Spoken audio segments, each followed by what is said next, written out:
ఓం నమ శివాయ. సాధారణంగా రామాయణం అంటే రాముడు మరియు రావణుడి మధ్య జరిగిన యుద్ధం అని అందరూ భావిస్తారు. అదేవిధంగా మహాభారతంలో కురుక్షేత్ర యుద్ధం అంటే పాండవులు మరియు కౌరవుల మధ్య జరిగిన రణరంగం అని అంటారు. కానీ మరో కోణంలో చూస్తే మహాభారతంలో అర్జునుడు మరియు కర్ణుడు మధ్య జరిగిన యుద్ధం. అదే రీతిలో రామాయణంలో రామరావణ యుద్ధం కాదు, లక్ష్మణుడికి ఇంద్రజిత్ జరిగిన యుద్ధం. Hi friends, welcome to my channel. ఈ వీడియో ఆసక్తికరంగా ఉంటుంది, చివరి వరకు చూడండి. కుబేరుడు ధనాధిపతిగా తన అపారమైన తేజస్సుతో ఉన్నాడు. అప్పుడు రావణుడు తల్లి కైకాసి తన కొడుకు రావణుడితో, నాయనా రావణ, నీ అన్న కుబేరుడు వైభవాన్ని గౌరవాన్ని చూడు. నువ్వు కూడా కుబేరుడిలా గొప్పవాడివి అవ్వాలి. అతనిలాగే నువ్వు కూడా పేరును సంపాదించు అని చెప్పింది. ఈ మాటలు రావణుడి గుండెల్లో నిప్పులు పోసినట్లయింది. సొంత అన్నయ్య కుబేరుడి డబ్బు, అతని గొప్పతనం చూసి బాగా అసూయ చెందాడు. తల్లి మాటలు అతనిలోని గర్వాన్ని ఇంకా రెచ్చగొట్టాయి. అప్పుడు రావణుడు తన తల్లితో, అమ్మ, నేను కుబేరుడి కంటే గొప్పవాడిని అవుతాను, అతని కంటే పై స్థాయిలో ఉంటాను అని చెప్పాడు. అప్పుడు రావణుడు బ్రహ్మదేవుడికి తపస్సు చేశాడు. ప్రతి 1000 సంవత్సరాలకు తన తలలో ఒక తలను తీసి హోమగుండంలో వేస్తూ అలా తపస్సు చేస్తూనే ఉన్నాడు. ఈ విధంగా 9 తలలను అర్పించిన తర్వాత 10వ తలను కూడా నరకడానికి సిద్ధమయ్యాడు. రావణుడి అచంచలమైన భక్తికి బ్రహ్మ చాలా సంతోషించాడు. వెంటనే ప్రత్యక్షమై, రావణ, నీ తపస్సుకి నేను చాలా సంతోషించాను. నీకు ఏం వరం కావాలో అడుగు, తప్పకుండా ఇస్తాను అని బ్రహ్మదేవుడు అన్నాడు. రావణుడు వెంటనే, ఓ బ్రహ్మదేవ, నాకు చావే రాకుండా వరాన్ని ఇవ్వండి అని కోరాడు. దానికి బ్రహ్మదేవుడు, ఇది కుదరదు నాయన.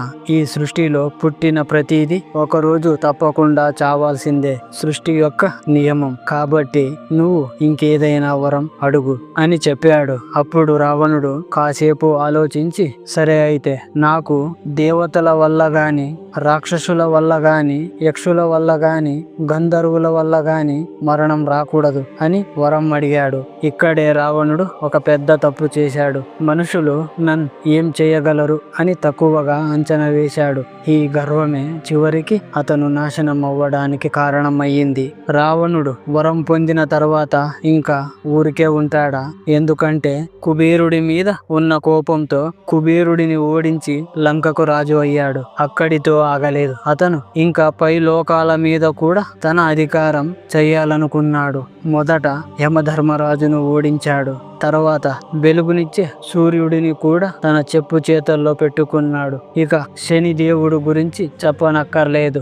ఆయన చూపు పడితే ఎవరికైనా కష్టాలు వస్తాయి అంటారు కదా. అలాంటి శక్తి ఉన్న శనిదేవుడిని కూడా రావణుడు ముందు నిలబడలేకపోయాడు. ఇలా చాలా మంది దేవతలను తన అదుపులో పెట్టుకున్నాడు. వరుణదేవుడు కూడా భయపడి బానిసలా బతకాల్సి వచ్చింది. కింది లోకమైన సుతలాలోకం మాయాసురుడి పరిపాలనలో ఉండేది. మాయాసురుడు రాక్షసులకు శిల్పి, అంటే దేవతల శిల్పి అయిన విశ్వకర్మ లాంటి గొప్ప నైపుణ్యం కలవాడు. మాయాసురుడి కుమార్తె మండోదరి. వాల్మీకి రామాయణంలో ఆమె సౌందర్యాన్ని వర్ణించడానికి మాటలు కూడా సరిపోవు అని ఉంది. అంతటి అందం కలిగిన స్త్రీ మండోదరిని చూడగానే రావణాసురుడు ఆమెను ఎలాగైనా పెళ్లి చేసుకోవాలని అనుకున్నాడు. లోకాలన్నిటినీ వెతికిన ఇంతటి అందమైన స్త్రీని తాను ఎక్కడా చూడలేదని భావించాడు. అయితే రావణుడు మాయాసురుడి దగ్గరకు వెళ్లి, నేను మీ అమ్మాయిని పెళ్లి చేసుకుంటాను అని చెప్పడానికి సిద్ధమవుతుండగా ఊహించని విధంగా మాయాసురుడే స్వయంగా వచ్చి, రావణ, మీరు నా కుమార్తె అయిన మండోదరిని పెళ్లి చేసుకుంటారా అని అడిగాడు. రావణుడికి కూడా ఇదే కావాలి కాబట్టి వెంటనే సరే అని ఒప్పుకున్నాడు. అలా రావణుడు మండోదరిని పెళ్లి చేసుకున్నాడు. రావణుడికి 5 కుమారులు కలిగారు. మేఘనాథుడు, అతికాయుడు, అక్షకుమారుడు, నరంతకుడు, దేవాంతకుడు.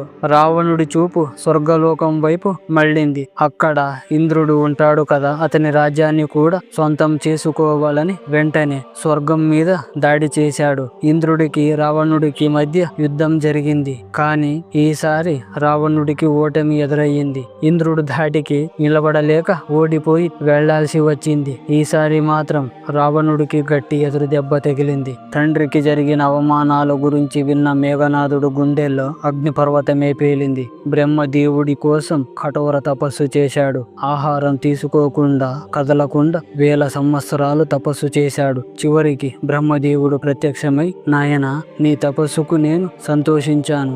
ఏం వరం కావాలో కోరుకో, నెరవేరుస్తాను అని వరం ఇచ్చాడు. అప్పుడు మేఘనాథుడు ఇలా కోరాడు, ఓ బ్రహ్మదేవ, నాకు దివ్య అస్త్రములు ఇవ్వండి. అలాగే బ్రహ్మాస్త్రం, నాగాస్త్రం, రుద్రాస్త్రం, వాయువు అస్త్రం, శక్తి అస్త్రం వంటి అనేక మాయ యుద్ధాలను పొందాడు. అంతేకాకుండా మాయా శక్తులను కూడా పొందాడు. అంటే శత్రువులకు కనబడకుండా పోయే శక్తి, శత్రువుల కళ్లకు కనిపించకుండా మాయా యుద్ధాలు చేసే విధానాలు బ్రహ్మదేవుడి నుండి వరంగా పొందాడు. వరాలు పొందిన తర్వాత తన తండ్రికి జరిగిన అవమానానికి చూస్తూ ఊరుకుంటాడా?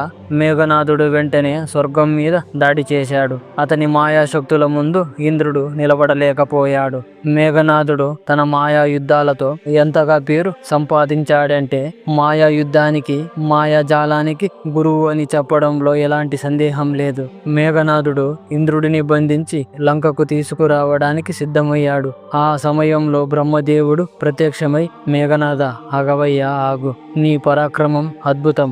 ఇప్పటి నుండి నిన్ను ఇంద్రజిత్ అని పిలుస్తారు. ఇంద్రుడిని వదిలిపెట్టు, నీకు వరాన్ని ఇస్తాను, కోరుకో అన్నాడు. అప్పుడు ఇంద్రజిత్, బ్రహ్మదేవ, నాకు చావు లేకుండా వరం ఇవ్వండి అని అడిగాడు. బ్రహ్మదేవుడు, నీకు పూర్తిగా చావు లేని వరం ఇవ్వడం కుదరదు, కానీ దానికి సమానమైన వరం ఇస్తాను. నువ్వు యుద్ధానికి వెళ్లే ముందు నీ కుంభిల యజ్ఞం పూర్తి చేస్తే నిన్ను ఎవరు ఓడించలేరు, అలాగే చంపనూ లేరు అని వరం ఇచ్చాడు. రావణుడు సీతమ్మను అపహరించినప్పుడు విభీషణుడు రావణుడికి సూటిగా ఇలా అన్నాడు, పరాయి స్త్రీని అపహరించడం రాజధర్మం కాదు. ఓ రాజా, నువ్వు రాముడి భార్యను ఎత్తుకురావడం మన రాజ్యానికి ఏమాత్రం మంచిది కాదు. నా మాట విను. సీతమ్మను రాముడికి తిరిగి అప్పగించు. రాముడిని శరణు వేడుకో. ఇది అందరికీ మంచిది. కానీ రావణుడు అహంకారం ఆ మాటలను ఏమాత్రం పట్టించుకోలేదు. బదులుగా విభీషణుడిని తన రాజ్యం నుండి గంటేశాడు. అప్పుడు విభీషణుడు రాముడిని ఆశ్రయించగా యుద్ధం మొదలయ్యింది. కుంభకర్ణుడు యుద్ధంలో మరణించాడు. అప్పుడు రావణుడి సైన్యంలో అందరికంటే బలవంతుడైన ఇంద్రజిత్ యుద్ధరంగంలో అడుగుపెట్టాడు. రామ లక్ష్మణులు ఇద్దరూ కలిసి ఇంద్రజిత్తో యుద్ధం చేస్తున్నారు. ఆ సమయంలో యుద్ధం భయానకంగా మారింది. ఇంద్రజిత్ నాగాస్త్రాన్ని వదిలాడు. అది ఆకాశాన్ని చీల్చుకుంటూ దూసుకుపోయింది. ఆకాశం నుండి లెక్కలేనన్ని ఎన్నో లక్షల పాములు రామ లక్ష్మణులను చుట్టుకున్నాయి. వాళ్ళిద్దరూ నేల మీద పడిపోయారు. ఆ పాములు వాళ్లను గట్టిగా బిగుసుకున్నాయి. కనీసం కదలడానికి కూడా వీలు లేకుండా చేశాయి. ఈ భయంకరమైన దృశ్యం చూసిన వానర సైన్యం ఒక్క క్షణం ఊపిరి బిగబట్టి చూస్తూ ఉన్నారు. హనుమంతుడితో సహా చాలా మంది రామ లక్ష్మణులను కదిలించడానికి ప్రయత్నించారు, కానీ వాళ్ళను కదిలించలేకపోయారు. వాళ్ళ శరీరం గట్టిగా బిగుసుకున్నాయి. విషం ప్రభావంతో కదలలేని పరిస్థితికి చేరుకున్నారు. అప్పుడు ఒక్కసారిగా గరుత్మంతుడు అక్కడ ప్రత్యక్షమయ్యాడు. గరుత్మంతుడు రావడంతోనే ఆ పాములన్నీ భయంతో పారిపోయాయి. అప్పటికే రామ లక్ష్మణుల శరీరం విష ప్రభావంతో నల్లగా మారిపోయింది. గరుత్మంతుడు వాళ్ళని తాకగానే ఆ స్పర్శతో విష ప్రభావం తగ్గింది. వాళ్ళిద్దరూ వెంటనే లేచి నిలబడ్డారు.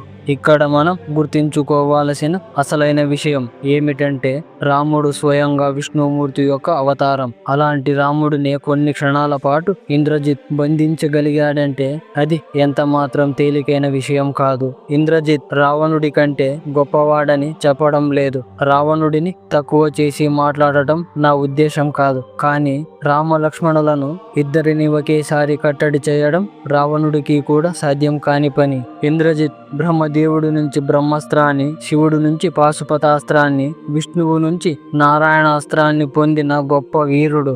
నేను ఇక్కడ ఇంద్రజిత్ మంచివాడని చెప్పడం లేదు, కేవలం అతడు గొప్ప వీరుడని చెబుతున్నాను. ఒకవేళ మనం మహాభారతం నాటి విషయానికి వస్తే మహామహారథులు గురించి మాట్లాడితే ఎవరెవరి పేర్లు చెబుతాము? అర్జునుడు, భీష్ముడు, ద్రోణాచార్యుడు, కర్ణుడు, అశ్వత్థామ, కృపాచార్యుడు, దుర్యోధనుడు, భీముడు, ఇలా చాలా మంది పేర్లు చెబుతాము. కానీ త్రేతాయుగంలో మహామహారథులు అని ఎవరని అడిగితే రాముడు, లక్ష్మణుడు, హనుమంతుడు, ఇంద్రజిత్ అంతటి గొప్ప మహావీరుడు.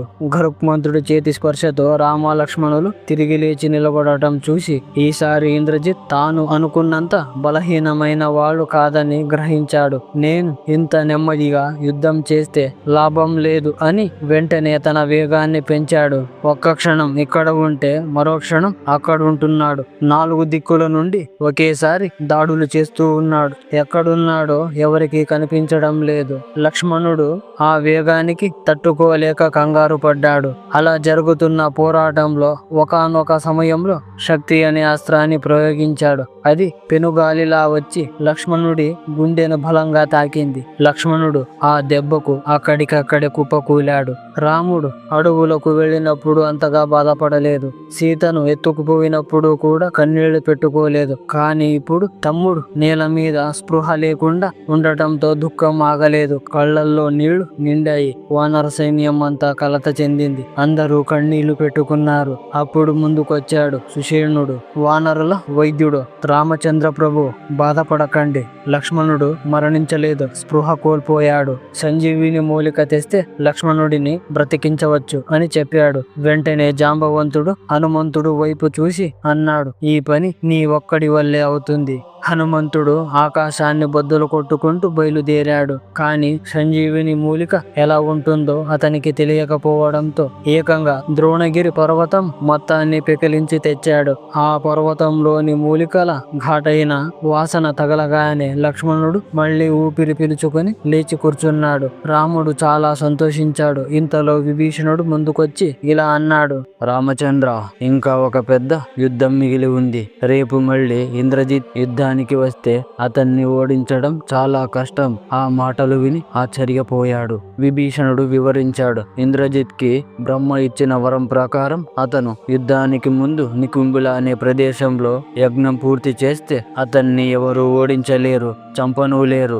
ఆ హోమం మధ్యలో ఆపకపోతే అతన్ని చంపడం చాలా కష్టమవుతుంది. మనకు ఒక అవకాశం ఉంది. ఈ రాత్రి అతను నికుంబిల అనే ప్రదేశంలో యజ్ఞం మొదలు పెట్టబోతున్నాడు. ఆ హోమం పూర్తయ్యేలోపు మనం ఆ యజ్ఞాన్ని పాడు చేస్తే అప్పుడు మనం అతన్ని చంపగలం.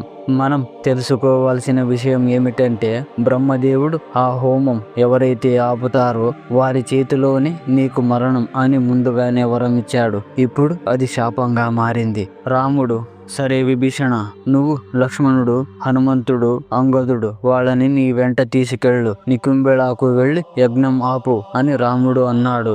విభీషణుడు, లక్ష్మణుడు, హనుమంతుడు, అంగదుడు అందరూ బయలుదేరారు. ఇంద్రజిత్ హోమం చేస్తున్న చోటుకి వాళ్ళు చేరుకున్నారు.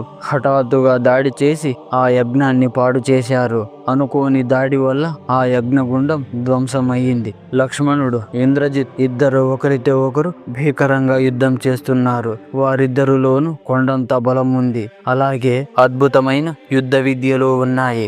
ఆ పోరు జరుగుతున్న చోటు విలంబుల చప్పుడు, బాణాలు ఒకదానికొకటి ఢీకొనే శబ్దం, భయంకరమైన యుద్ధపు కేకలతో వాతావరణం భయంకరంగా మారింది. ఇంద్రజిత్ తన మాయా శక్తులతో లక్ష్మణుడిని పూర్తిగా ముంచెత్తాలని చూస్తున్నాడు. కానీ లక్ష్మణుడు మాత్రం తన అసామాన్యమైన ధైర్యంతో, పోరాట నేర్పుతో వాడిని ఎదుర్కొంటున్నాడు. ఈ సమయంలో విభీషణుడు లక్ష్మణుడికి ఇంద్రజిత్ యొక్క బలమేమిటో, వాడి దగ్గర ఉన్న శక్తివంతమైన ఆయుధాలేమిటో విషయాలన్నిటినీ స్పష్టంగా చెప్పాడు. అంతేకాదు, ఆ అస్త్రాలను ఎదుర్కోవడానికి లక్ష్మణుడి దగ్గర వాటి విరుగుడు అస్త్రాలు కూడా ఉన్నాయి. వాటిని ఎలా వాడాలో కూడా ఉపదేశించాడు. యుద్ధం మరింత ఉత్కంఠంగా సాగుతున్న వేళ లక్ష్మణుడు తన విల్లును సిద్ధం చేసుకుని చాలా శక్తిగల అస్త్రాన్ని తీశాడు. అది మామూలు బాణం కాదు. లక్ష్మణుడు ఆ బాణంలో తన అన్నగారైన రాముడి యొక్క ధర్మాన్ని, అతని నీతిని, సత్య స్వరూపాన్ని నింపాడు. ఆ బాణాన్ని వదిలే ముందు అతను రాముడి పేరును తలుచుకొని పూర్తి భక్తితో మనసును లగ్నం చేసి దాన్ని ఇంద్రజిత్ వైపు ప్రయోగించాడు. ఆ బాణం మెరుపుల ఆకాశంలో దూసుకుపోయింది. దాని వేగం, దాని శబ్దం, దాని శక్తి ఆ పోరు భూమిలో ఆ బాణం మెరుపులా దూసుకొచ్చి ఇంద్రజిత్ తలను మొండెం నుండి వేరు చేసింది. క్షణాల్లో ఇంద్రజిత్ రక్తంతో తడిసి నేలకూలాడు. లక్ష్మణుడి విజయం రామాయణంలో చాలా ముఖ్యమైన మలుపుగా నిలిచింది. ఈ వీడియో మీకు నచ్చిందని ఆశిస్తున్నాను. నచ్చితే లైక్ చేయండి, షేర్ చేయండి, మా ఛానల్ను సబ్స్క్రైబ్ చేసుకోండి. అందరూ చెప్పండి జై శ్రీకృష్ణ.